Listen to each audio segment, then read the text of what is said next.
Hello, everybody. Guess who's back with another movie review tonight? Your favorite movie reviewer of all time, Spidey Presents. Yeah, I know. I'm just blowing my own smoke here.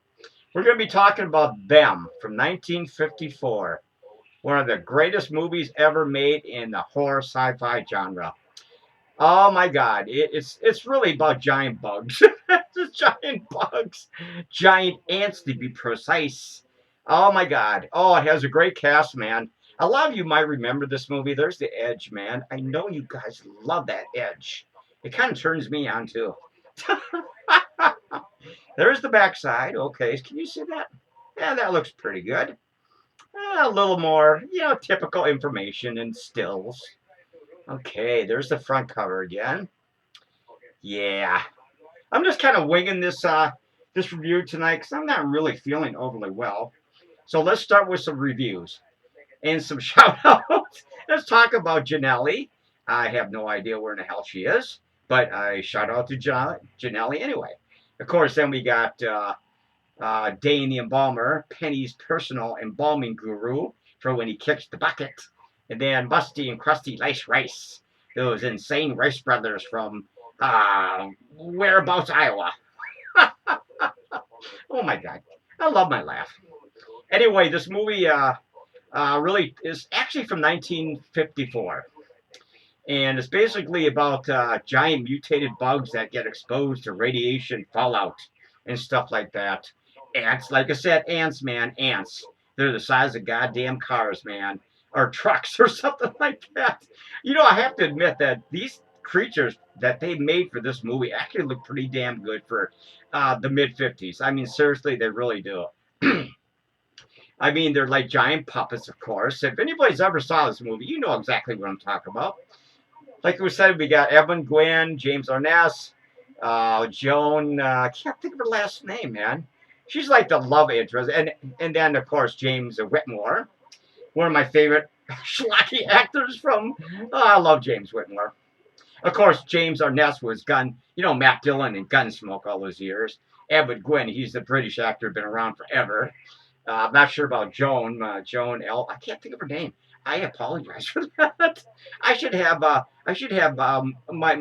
crib notes on hand here because Spidey's getting old. Anyway, we got my radio program in the back. I'm just screwing around, man.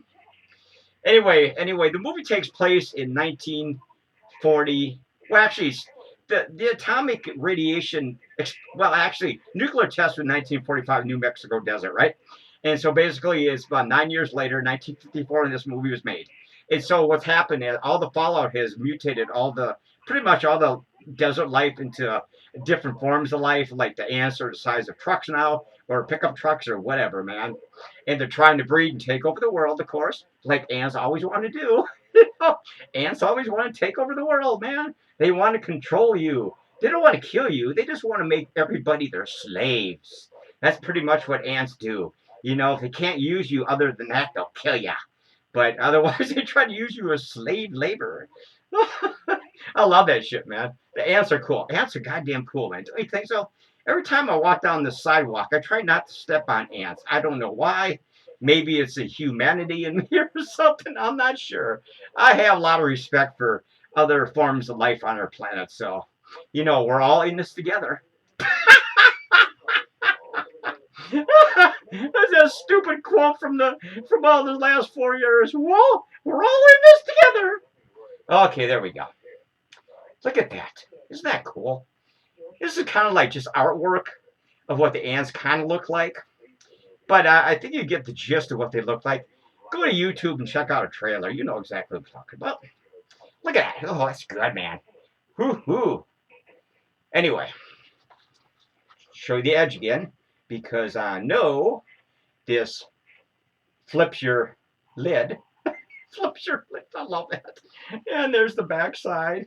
The backside's kind of blurry, but that's not too bad right there. Kind of turn it a little bit. The usual bullshit. There's no insert in this DVD. The DVD is actually to my left of my DVD player. I'm not sure if I can show any clips, but technically I might get spanked by YouTube. Anyway, let's get to the review. Anyway, what happens is it really starts out in the desert. This little girl is wandering through the desert in her bathrobe. She's been traumatized because she saw her mother, her dad, and her brother killed by the giant ants in their trailer home or something like that. You know, they're on vacation.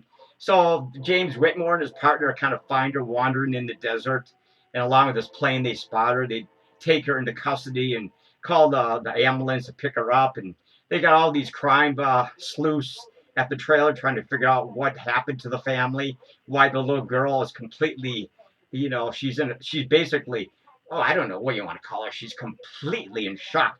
She can't say nothing. She can't talk. She barely is just, you know. Anyway, that's she turns out to be okay in the end. I mean, they take her to inside. I don't know. They go to a hospital and basically take her to the hospital. The doctors, paramedics, stuff like that.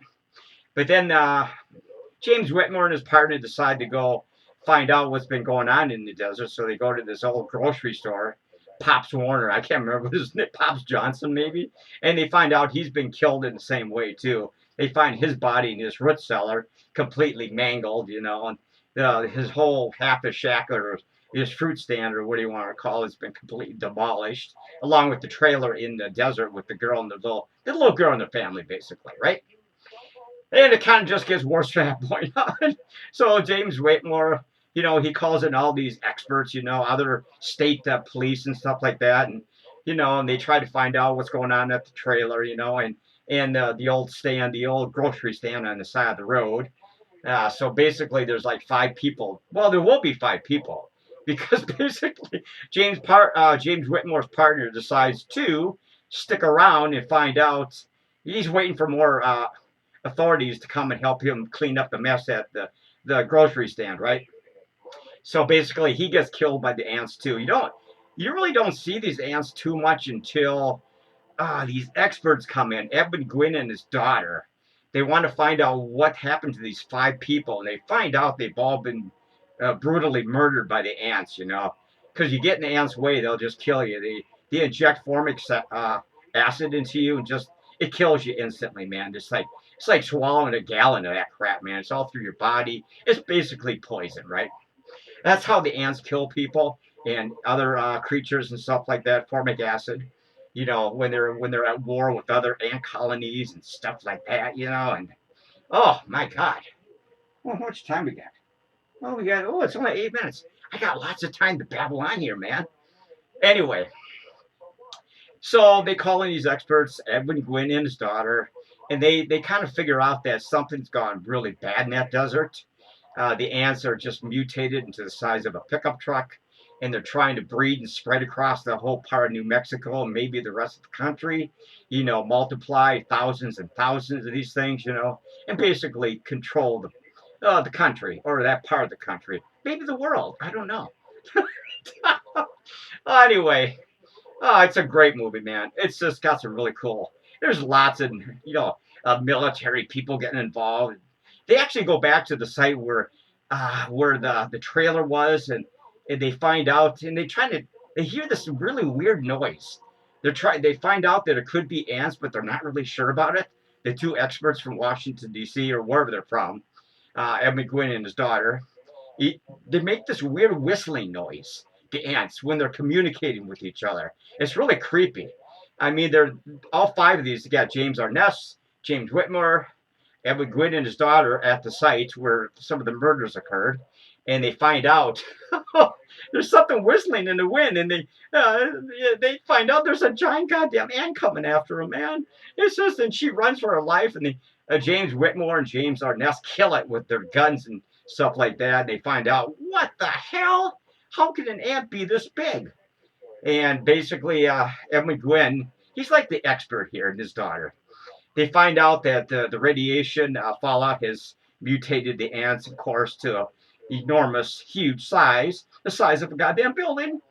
Well, I mean, not quite that big.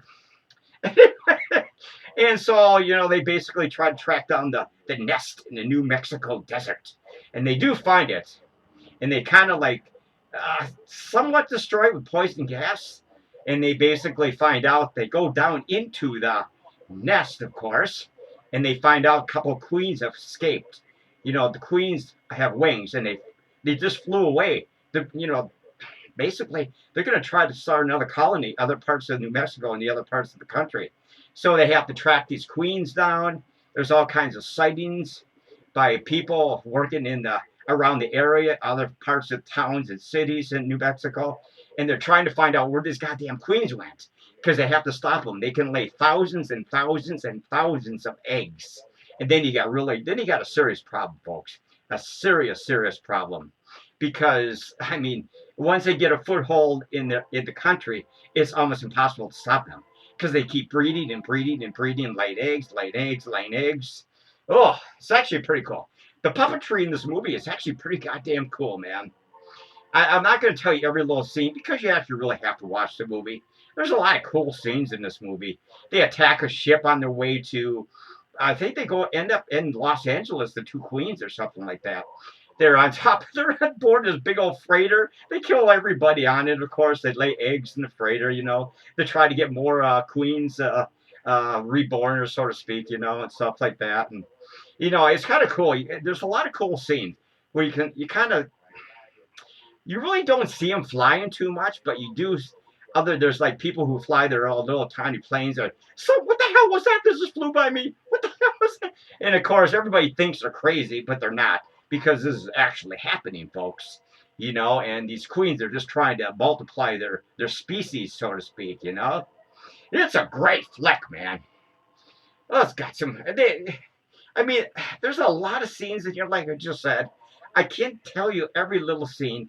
It's just, it would take like 50 minutes to go through every little scene here and explain everything to you. But the movie, just kind of plots along at a really nice pace, Really well acted. I mean, all the cast members are excellent in this movie. It's actually it's goddamn believable. It's really a great movie, man. It is believable. Whoever did the special effects and the giant ant puppets did a great job here, man. For 1954, it is an excellent, excellent movie, special effects-wise. I mean, there's a lot of like I said, there's a lot of familiar faces in this movie. The generals, the news people, all the other actors besides the ones I've already mentioned. Everybody's kind of like really heavily involved with their acting skills and everything. I mean, it's a great movie, man. It was put up by Warner Brothers, of course. They're actually pretty good. I like Warner Brothers. So you can hear that. Oh my God, you hear that? You can't hear that. I got the kind of like the soundtrack off to the side there. I'm not going to turn it up because YouTube might go, you violated our copyright policy. Oh, they don't do that when Penny does the Three Stooges.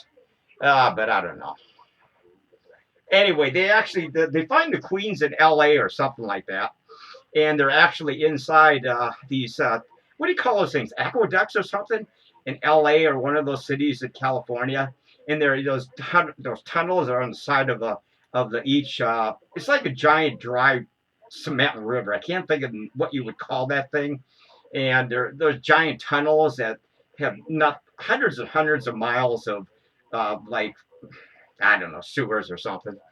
They actually find them in there trapped. These two kids are trapped in there, and they're basically James Whitmore and James Arness in the military managed to get in there and kill every one of them. They burned the nest. They killed the queens. Like, unfortunately, James Whitmore gets killed, which is sad. He gets pinched to death by one of these goddamn things, man.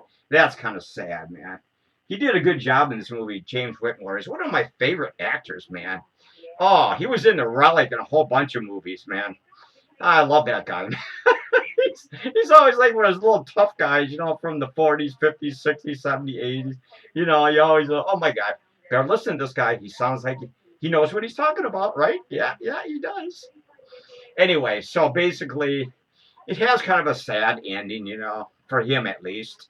All the ants are killed, but, they really don't know if some actually got away in the New Mexico desert. So basically, this could just go on and on for decades and decades and decades. But, it does have kind of a happy ending because they think they got them all. Did they or did they not? Have you seen any giant ants in your city lately? In the last 50, 60 years? You better hope they got them all. Otherwise, they'll get you. Okay, we're up to, what are we up to here? Ooh, I know I keep looking at my goddamn. Okay, 15 minutes ain't bad. Oh, anyway, what a great review. My God, this is one of the best reviews I've ever done in my life, man. This is going to get a really good rating. Probably a perfect rating because Spidey kind of grew up with this as a youngster watching this on Saturday afternoon matinees on my black and white TV when I was a wee little weezer. Oh, whew. I wish there was some, well, I don't know. Let's see if you can see this. I don't know. Hard to see. Maybe it's okay. I don't know. Like I said, go to YouTube and check out a trailer, man. It's really a well done movie.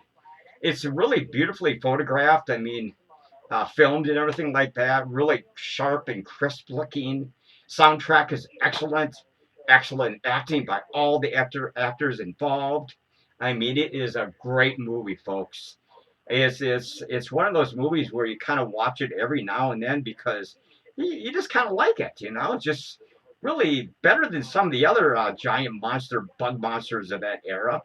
You know, this is more of a a punch to the gut, man. You know, I mean, there's been some really terrible movies from the 1950s, you know.